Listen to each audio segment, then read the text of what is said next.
Secretary, thanks for being here.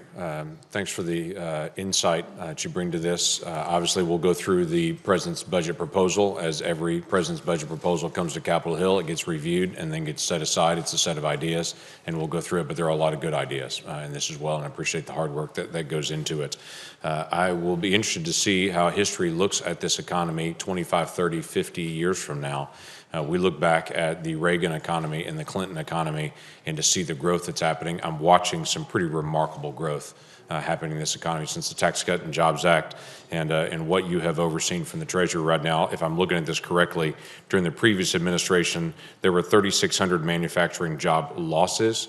During this administration, we're gaining 12,300 gains in manufacturing alone during that time period, so it's a pretty dramatic turnaround. Beginning in March of 2018, 21 consecutive months that there are more job openings in America than there are people looking for jobs in America. That's pretty remarkable. And for the last 16 consecutive months, we've had hourly earnings for folks that receive hourly pay at 3% or higher every single month. That's a pretty remarkable economy that's happening right now. And so thanks for all your work because you put a lot of work into this to be able to go through the process. I want to ask you about a couple of process things in this.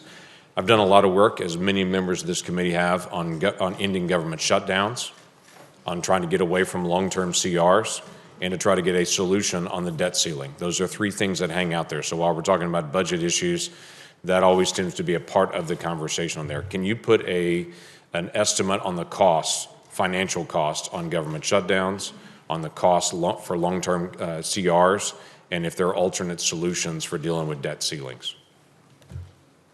Well, I don't have the specific costs of those, but I will tell you they are quite costly. Particularly the CRs have a very significant cost on the Department of Defense and their long-term planning. There's no question that's a significant issue there. I would also just comment, I do share your concerns about the debt ceiling. I think that we've done 80 of those in the last 50 or so years. I think that everybody would agree we cannot ever get to a point where we would default on the U.S. government debt. And I would encourage Congress to think about a process that when we approve spending, we simultaneously approve the necessary borrowing. When you interact with your peers around the world on how they handle debt ceiling, what is their conversation with you about debt ceiling and how their government handles it? Most people do not have debt ceilings the way we do. Right. And so this is a national anomaly for us. It was designed to be something to help control spending, but when we've had 80 of them over the last 50 or 60 years, as far as a debt ceiling increases, they're clearly not managing our spending. They've become, as Senator Whitehouse says so well, the bear trap in the bedroom, that really there's no good result of having a bear trap in the bedroom through the whole time. So it is an issue we do have to resolve. Insight that you may have on that from Treasury would be helpful to us as well. Well, again, I would just say I would appreciate this is a bipartisan issue.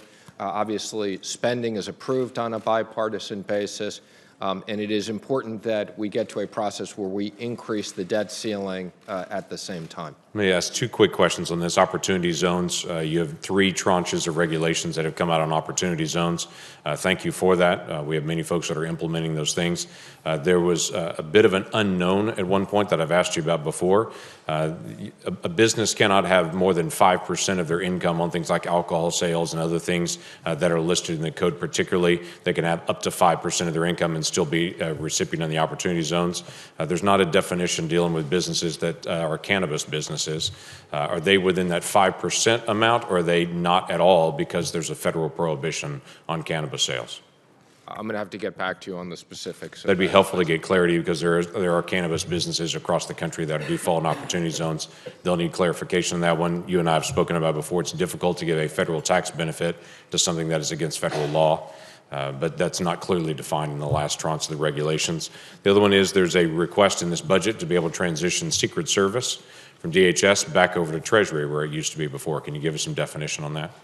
Thank you. I appreciate the opportunity to comment on that. Let me just first say that this has support on a bipartisan basis from the current president and the last several presidents.